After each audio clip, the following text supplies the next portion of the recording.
आज हम झारखंड की कृषि के बारे में बात करने वाले हैं और ये विषय एक पहेली जैसा है। बिल्कुल। झारखंड को खदानों के लिए जानते हैं, पर इसकी असली कहानी, इसकी आत्मा तो वो तो खेतों में है। और आज हम उसी कहानी की परतें खोलने वाले हैं। हाँ, हमारी पड़ताल का मिशन सीधा है ये समझना कि एक ऐसा राज्य जिसकी लगभग 80% आबादी गांवों में रहती है और खेती से जुड़ी है, उसकी जमीनी हकीकत क्या है। और ये कहानी सिर्फ आंकड़ों की नहीं, ये उम्मीदों और चुनौतियों की कहानी है।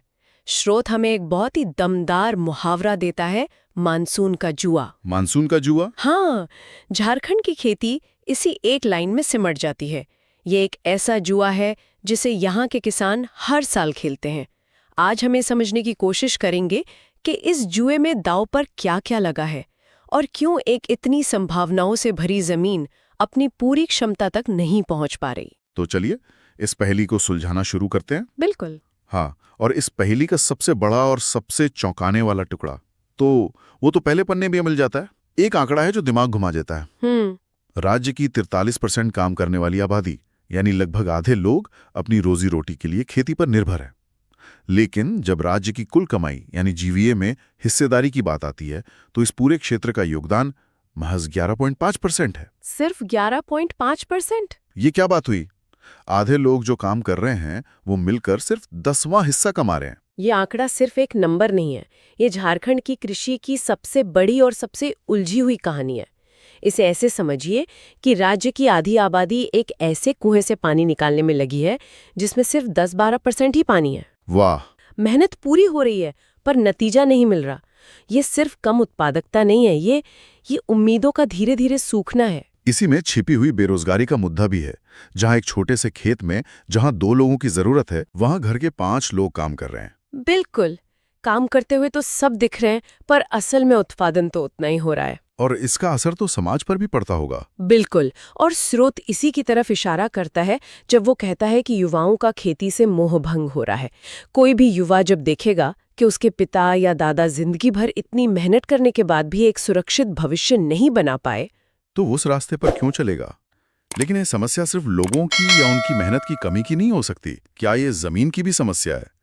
क्या झारखंड की जमीन ही ऐसी है जो अपनी पूरी ताकत नहीं दिखा पा रही? चलिए अब जमीन के हिसाब किताब को कुरेदते हैं। हाँ, देखते हैं कि वहाँ क्या राज दफन है। हाँ, और यहाँ भी कहानी बहुत दिलचस्प मोड़ लेती है। राज्य में खेती के लायक जमीन तो बहुत है, 38 लाख हेक्टेयर। 38 लाख हेक्टेयर? हाँ, लेकिन असल में फसलें उगती हैं सिर्फ 23% जमीन पर। ये तो पहला झटका है। सिर्फ 23% पर असली कहानी छिपी है खेतों के आकार में। यहाँ एक किसान के हिस्से में औसतन सिर्फ 1.17 हेक्टेयर जमीन आती है। और जो बात पूरी तस्वीर बदल देती है वो ये है कि यहाँ के 10 में से 7 किसान सीमांत है। सीमांत मतलब जिनके पास 1 हेक्टेयर से भी कम जमीन है? हाँ, मोटे तौर पर 2.5 एकड़ से भी कम जमीन। एक मिनट, लेकिन क्या छोटे खेत हमेशा एक चुनौती ही होते हैं?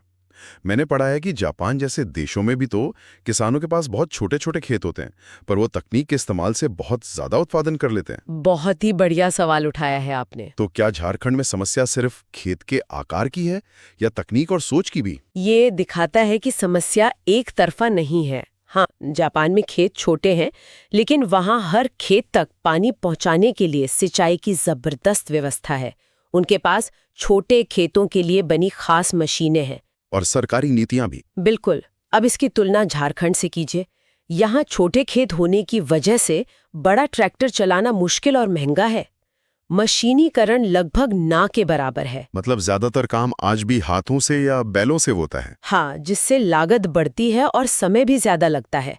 तो यहाँ छोटे खेत एक चक्रव्यूह की तरह हैं। छोटे हैं इसलिए मशीन नहीं आती, और मशीन नहीं आती इसलिए उत्पादकता नहीं बढ़ती। और मुझे लगता है कि इसी से वो बात भी जुड़ती है जो स्रोत में परती और बंजर भूमि के बारे में कही गई है। 20% परती भूमि और 7% बंजर भूमि। ये तो लगभग 27% जमीन हो गई जिसका कोई इस्तेमाल ही नहीं हो रहा। सही पकड़ा। ये 27% जमीन सिर्फ एक आंकड़ा नहीं है, ये बंद पड़ा खजाना है। बंद पड़ा खजाना? ऐसी जमीन जिसमें क्षमता तो है लेकिन शायद पानी की कमी, पोषक तत्वों की कमी या निवेश के अभाव में वो यूं ही पड़ी है। अगर इस जमीन को भी खेती के लायक बना दिया जाए तो झारखंड की कृषि की तस्वीर बदल सकती है। तो जमीन की पहेली भी काफी उलझी हुई है। छोटे खेत, इस्तेमाल ना हो रही जमीन। चलिए अब इस तस्वीर में रंग भरते हैं और देखते हैं कि जो 23% जमीन पर खेती हो रही है उस पर उगता क्या है और कब उगता है। हाँ, यहाँ की सबसे प्रमुख फसल खरीफ है, जो कुल खेती का 78% हिस्सा है। मतलब झारखंड की खेती का पूरा मिजाज तो मानसून ही तय करता है। बिल्कुल। यहाँ 3 मुख्य फसल मौसम है और तीनों की अपनी अपनी पहचान है। सबसे पहले खरीफ यानी बरसाती फसल, जून जुलाई में बोई जाने वाली। हाँ, और सितंबर अक्टूबर में कटती है। झारखंड की खेती का दिल यही है। धान, मक्का, ज्वार, बाजरा ये सब इसी मौसम की देन है। स्रोत में इसके 2 स्थानीय नाम भी दिए हैं, भदई जो थोड़ी जल्दी तैयार होती है और अघनी जो आराम से दिसंबर तक काटी जाती है। और सबसे हैरान करने वाली बात यह है कि खरीफ फसलों का सबसे बड़ा उत्पादक रांची है। मतलब राजधानी, जो हमारे दिमाग में कंक्रीट का जंगल है, वो असल में खेती का केंद्र है। ये कैसे हो सकता है? ये झारखंड के अनोखे विरोधाभासों में से एक है। बेशक रांची शहर में खेती नहीं होती, लेकिन रांची जिला, जिसमें शहर के आसपास का एक बड़ा ग्रामीण इलाका भी आता है, अच्छा, वो पूरा जिला। हाँ, वो खरीफ उत्पादन में सबसे आगे है। ये दिखाता है कि यहाँ शहरी और ग्रामीण जीवन कितना घुला मिला है। अब आते हैं दूसरे मौसम पर, रबी यानी ठंड की फसल। ये तो सिर्फ 16% है। हाँ, सिर्फ 16%। इसमें गेहूं, जौ, चना आते हैं और इनकी सबसे बड़ी शर्त है पानी। चूंकि ये फसलें ठंड में होती हैं जब बारिश नहीं होती, इसलिए ये पूरी तरह सिंचाई पर निर्भर है। और इसका बादशाह है गढ़वा जिला। बिल्कुल। और तीसरा जायद, उसका तो आंकड़ा देखकर लगता है जैसे वो है ही नहीं, सिर्फ 0.17%। हाँ, जायद यानी गर्मी की फसल जिसमें खीरा, ककड़ी, तरबूज जैसी सब्जियां आती हैं, उसका हिस्सा बहुत ही कम है। लेकिन मैं इस 0.17% के आंकड़े को एक समस्या के तौर पर नहीं बल्कि एक अवसर के तौर पर देखती हूँ। एक अवसर कैसे? ये आंकड़ा चीख कर कह रहा है कि अगर झारखंड में सिंचाई की व्यवस्था को दुरुस्त कर दिया जाए तो किसानों को साल में एक तीसरी फसल का विकल्प भी मिल सकता है, जो उनकी आय को कई गुना बढ़ा सकता है। मतलब ये एक बहुत बड़ी संभावना है जिस पर काम होना बाकी है। एकदम। ये बहुत दिलचस्प है। अब अगर मुख्य फसलों की बात करें तो एक छोटा सा अंतर मैंने देखा। राष्ट्रीय स्तर पर टॉप 3 फसलें हैं धान, फिर गेहूं और फिर मक्का। लेकिन स्रोत बताता है कि झारखंड में ये क्रम है धान, फिर मक्का और फिर गेहूं। मक्का यहाँ गेहूं से ज्यादा जरूरी है। ये छोटी सी बात क्या बताती है? ये छोटा सा अंतर ही स्थानीयता की कहानी कहता है। ये बताता है कि झारखंड के खान पान, यहाँ की संस्कृति और यहाँ की जमीन की जरूरतों में मक्के की जगह गेहूं से ज्यादा गहरी है। शायद कम पानी की जरूरत की वजह से हो सकता है। शायद इसलिए क्योंकि मक्के को गेहूं की तुलना में थोड़े कम पानी की जरूरत होती है और ये पठारी जमीन के लिए ज्यादा अनुकूल है। चलिए जरा और गहराई में उतरते हैं। धान, जैसा कि हमने बात की, यहाँ की आत्मा है। कुल उत्पादन का 50% यही है। और इसका गढ़ है सिंहभूम का इलाका। सही। और मक्का और गेहूं, इन दोनों का किंग कौन है? दोनों का एक ही किंग है, पलामू। मक्का जो दूसरी सबसे बड़ी फसल है और गेहूं जो तीसरी सबसे बड़ी फसल है, दोनों के उत्पादन में पलामू जिला सबसे आगे है। तो एक तरह से पलामू प्रमंडल को झारखंड का अन्न का कटोरा कहा जा सकता है। बिल्कुल कहा जा सकता है। अनाज के अलावा कुछ पैसा कमाने वाली फसलें यानी नकदी फसलों का भी जिक्र है। हाँ, जैसे कि गन्ना। ये एक महत्वपूर्ण नकदी फसल है और इसका मुख्य उत्पादक हजारीबाग है। और स्रोत में गन्ने से जुड़ी एक बड़ी मजेदार बात लिखी है। कहते हैं कि गन्ना काटो और तुरंत बेचो, वरना 15 दिन में वो मिठास खोकर बांस बन जाएगा। मतलब गन्ने के साथ तो कल करे सो आज कर वाली कहावत बिल्कुल फिट बैठती है। बिल्कुल। ये छोटी छोटी बातें ही तो किसी जगह की खेती को जिंदा दिल बनाती हैं। सही बात है।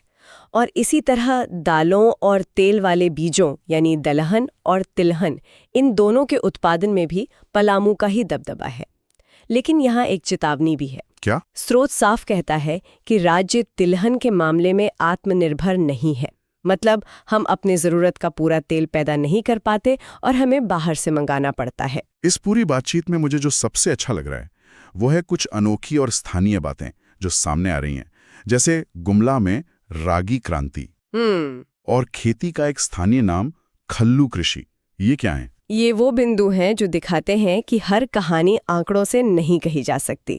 रागी क्रांति कोई सरकारी योजना नहीं थी, ये एक जमीनी हकीकत थी। अच्छा। हुआ ये कि गुमला जिले में मड़ुआ, जिसे हम रागी कहते हैं, हाँ। कि उत्पादन में एक ही साल में 300% की जबरदस्त बढ़ोतरी हो गई। 300%? हाँ, लोगों ने इसे ही रागी क्रांति का नाम दे दिया। ये इस बात का सबूत है कि बदलाव के लिए हमेशा बड़े बजट या सरकारी योजनाओं का इंतजार करने की जरूरत नहीं है। सही फसल और सही नियत हो तो किसान खुद क्रांति ला सकते हैं।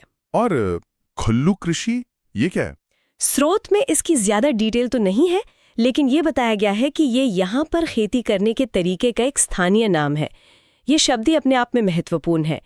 ये बताता है कि झारखंड की खेती की अपनी एक गहरी पारंपरिक पहचान और तकनीक है जो शायद बाहरी दुनिया नहीं जानती। मतलब ये सिर्फ धान गेहूं उगाना नहीं है, ये एक पूरी संस्कृति है। बिल्कुल। वाह। और इसी कड़ी में एक और बात है जिस पर हम पहले भी हैरान हुए थे, रांची का सब्जियों का केंद्र होना। राजधानी में टमाटर, गाजर, गोभी, आलू इतना ज्यादा उग रहा है। हाँ, और इसका कारण यहाँ की जनजातीय आबादी है जो खेतीबाड़ी से गहराई से जुड़ी हुई है। वो न सिर्फ अपने लिए बल्कि राजधानी और आसपास के बाजारों की जरूरतें भी पूरी करती है। ये शहरी और ग्रामीण अर्थव्यवस्था के एक साथ मिलकर काम करने का एक बेहतरीन मॉडल है। हाँ, जो शायद देश के दूसरे हिस्सों में इतना स्पष्ट न दिखे। स्रोत में एक तकनीकी शब्द भी है, सस्य गहनता, क्रॉप इंटेंसिटी, जो झारखंड के लिए लगभग 120% बताई गई है। अब ये क्या चीज है? इसे ऐसे समझिए कि किसान का खेत एक थाली की तरह है। सस्य गहनता ये बताती है कि वो साल में अपनी थाली को कितनी बार फसल से भर पाता है। अच्छा। अगर साल में एक ही फसल ली तो सस्य गहनता हुई 100%, मतलब थाली एक बार भरी। अगर 2 फसलें ली तो हुई 200%, मतलब थाली 2 बार भरी। तो झारखंड का 120% का आंकड़ा ये बताता है कि ज्यादातर किसानों की थाली साल में बस एक बार ही पूरी भर पाती है और दूसरी बार के लिए बस कुछ निवाले ही झुक पाते हैं। ये साफ साफ दिखाता है कि यहाँ साल में एक से ज्यादा फसल लेने का चलन बहुत कम है। और इसकी वजह फिर वहीं आकर रुक जाती है, मॉनसून का जुआ। एक फसल तो बारिश के भरोसे हो गई, लेकिन दूसरी फसल के लिए पानी कहाँ से आएगा? यानी सिंचाई की कमी। आंकड़ा सीधे सीधे सिंचाई की सुविधाओं की कमी की तरफ इशारा करता है। अगर ये आंकड़ा 150% या 180% तक पहुंच जाए तो इसका मतलब होगा कि किसान साल में 2 फसलें लेने लगे हैं और उनकी आय में जबरदस्त इजाफा हो सकता है। इतनी सारी चुनौतियों के बीच खाद्य सुरक्षा के लिए क्या हो रहा है? आखिर सरकार ये सुनिश्चित कैसे करती है कि लोगों को खाना मिले? अगले पन्ने पर सरकारी पहलों का जिक्र है। सार्वजनिक वितरण प्रणाली यानी पीडीएस, जिसकी सबसे ज्यादा दुकानें रांची में हैं। और इस प्रणाली में पारदर्शिता लाने के लिए एक ऑनलाइन आहार पोर्टल का भी जिक्र है। साथ ही बच्चों और महिलाओं में कुपोषण से लड़ने के लिए पोषण अभियान भी चलाया गया। ये योजनाएं एक ऐसे राज्य के लिए सुरक्षा कवच की तरह हैं जहां खेती मुख्य रूप से सिर्फ पेट भरने के लिए होती है। जब फसलें बाजार के लिए नहीं बल्कि घर के लिए उगाई जा रही हों तो ये सरकारी मदद बहुत जरूरी हो जाती है। तो इस पूरी पड़ताल के बाद हम वापस अपनी उसी पहेली पर आते हैं। इन दस्तावेजों के आखिरी पन्ने पर मुख्य निष्कर्ष दिए गए हैं।